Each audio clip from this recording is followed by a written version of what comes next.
After Ma left, over the next few weeks, Kaya's oldest brother and 2 sisters drifted away too, as if by example. They had endured Pa's red-faced rages, which started as shouts, then escalated into fist slugs or backhanded punches, until, one by one, they disappeared. They were nearly grown anyway. And later, just as she forgot their ages, she couldn't remember their real names, only that they were called Missy, Murph, and Mandy. On her porch mattress, Kaya found a small pile of socks left by her sisters. On the morning when Jody was the only sibling left, Kaya awakened to the clatter, clank, and hot grease of breakfast. She dashed into the kitchen thinking Ma was home frying corn fritters or hoe cakes. But it was Jody, standing at the wood stove, stirring grits. She smiled to hide the letdown, and he patted the top of her head, gently shushing her to be quiet. If they didn't wake Pa, they could eat alone.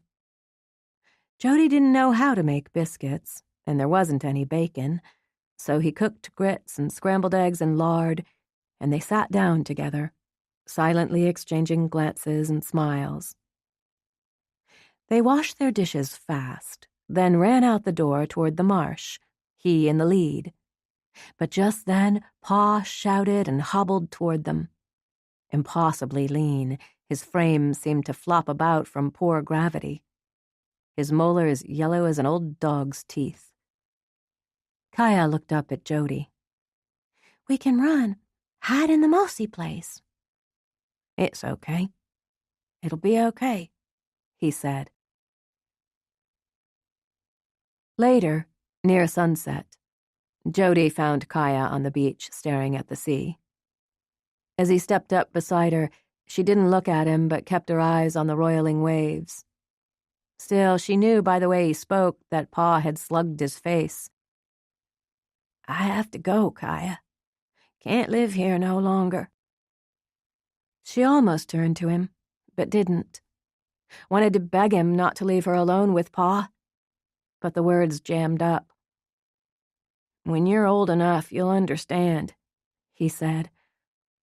Kaya wanted to holler out that she may be young, but she wasn't stupid.